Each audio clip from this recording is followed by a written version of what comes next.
destroyer comes alongside a cruiser in Great Bitter Lake on the Suez Canal in Egypt. It brings Ibn-Saud, king of the 5 million people of Saudi Arabia, to a conference with President Roosevelt, stopping off here on his return from the Crimea conference. The destroyer has been decked out with rare carpets for the monarch. This 800-mile trip marks the first time that King Ibn-Saud has ever left his native land.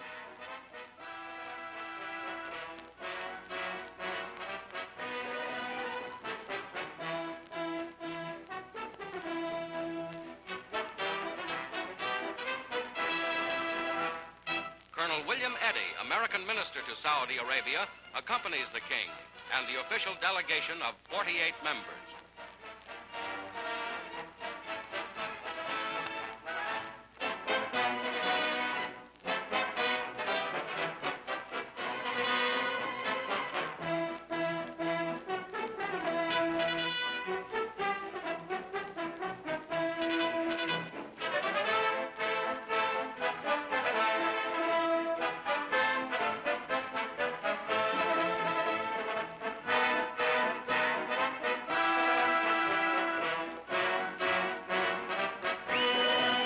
The 70-year-old Ibn-Saud goes aboard the cruiser to meet Mr. Roosevelt.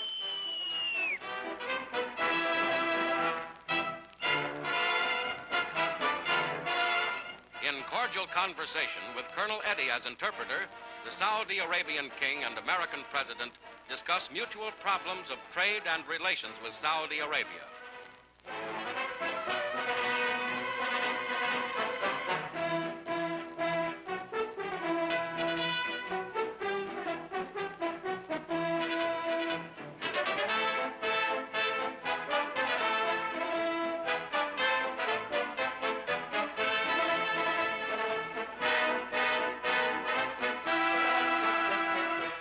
Welcomed aboard is Emperor of Ethiopia, Haile Selassie, whose homeland was first to be conquered by the Axis and the first liberated.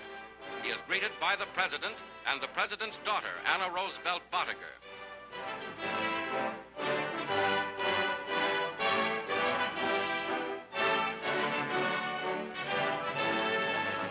Better communications and closer contact between Ethiopia and the Allies are stressed in the conference, following up Mr. Roosevelt's desire that heads of government should meet often to reach understanding of each other's problems.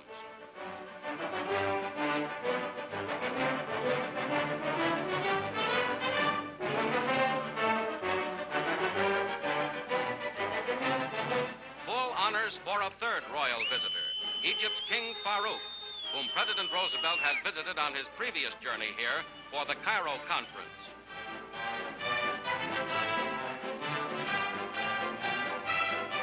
King of the great and strategic territory from which Nazi armies were thrown far back 3 years ago, Faruk's Egyptian government made a formal declaration of war on the Axis on February 26th.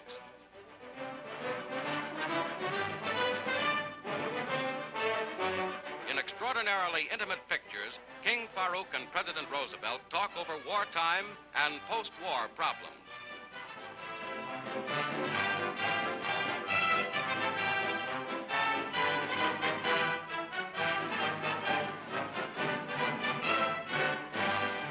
With the conclusion of these meetings with 3 important heads of states, Mr. Roosevelt nears the end of his historic 14,000-mile trip.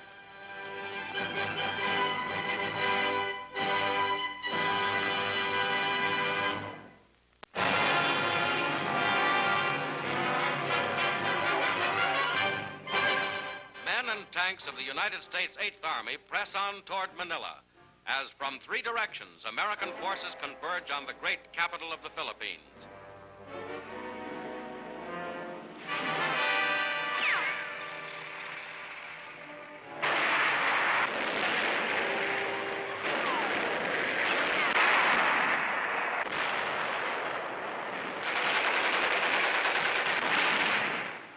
The first prong of the drive against Manila comes straight down from Lingayen Gulf to the north, soon to be joined by these troops.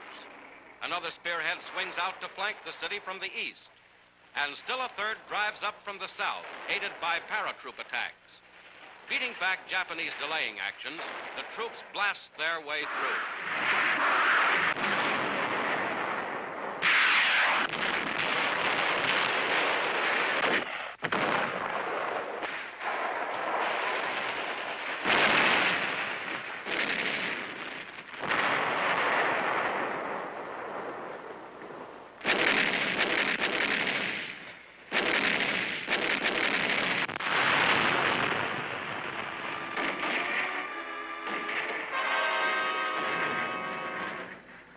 main road to Manila, advanced units of the 37th Division, 6th Army cross a bridge under heavy fire.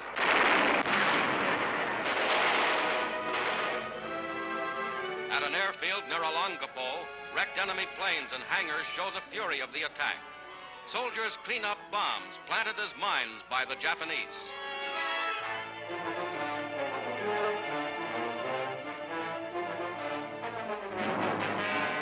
And on every road that leads to Manila, troops move forward. Among the bravest are native guerrilla soldiers who never gave up the fight through 3 years of Japanese occupation. Joyful civilians hail the marching troops of the 1st United States Cavalry Division as they enter Manila's outskirts.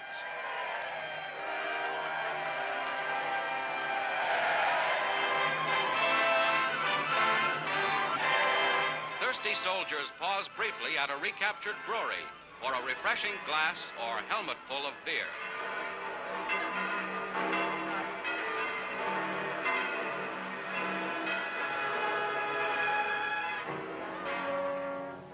Then, inside Manila, bitter fighting. More than 3 weeks of bloody struggle against a savage enemy. Battle for a park area where picking flowers is prohibited. The toll of wounded grows as enemy resistance flares up. Then a new enemy, fire. The Japanese had stocked warehouses with drums of gasoline, with explosive charges. After the Americans entered, they set them off. The flames begin to spread. New terror for the million-stricken people of Manila.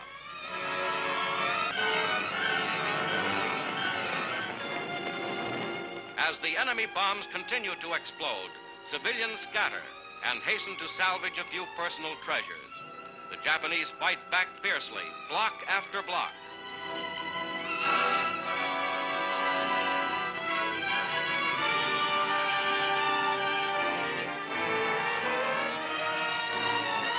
A soldier has time to give food to hungry children.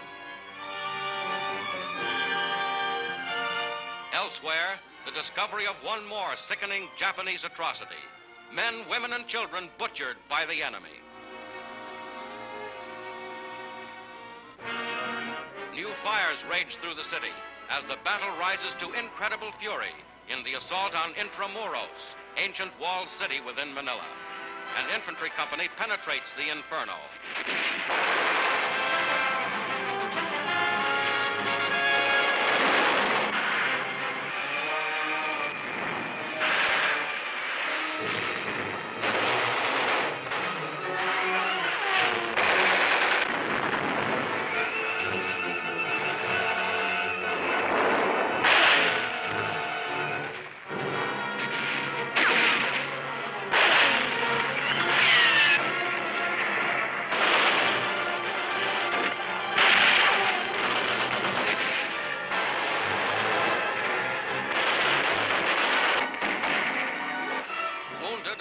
To safety through a hail of enemy fire.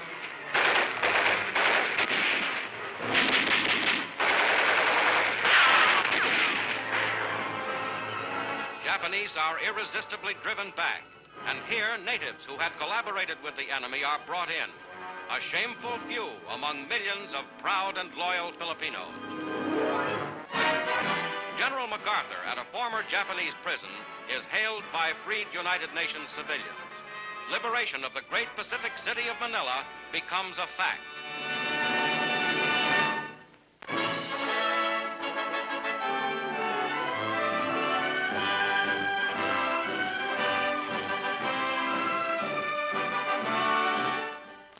Since my return from Paris 2 weeks ago, I have been discussing, as you know, with Mr. Stettinius, the Secretary of State, with you, Mr. Clayton, the FEA, the War Shipping Administration, and the War Department, the urgent needs of France in supplies and in shipping necessary to transport them to France. We have all learned through bitter experience that our enemies cannot be beaten unless all of us mobilize all our resources, military and civilian. Since the day of liberation, we have actually put France in a state of readiness for active participation in the war. Our gold production has risen. Our manpower is organized.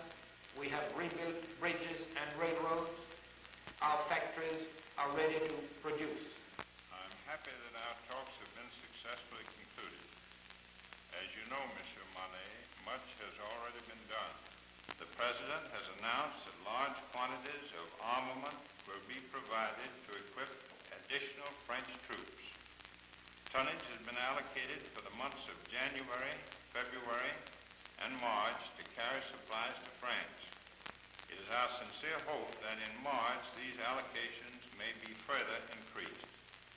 In addition, ships flying the French flag will be assigned to this run to the maximum possible extent.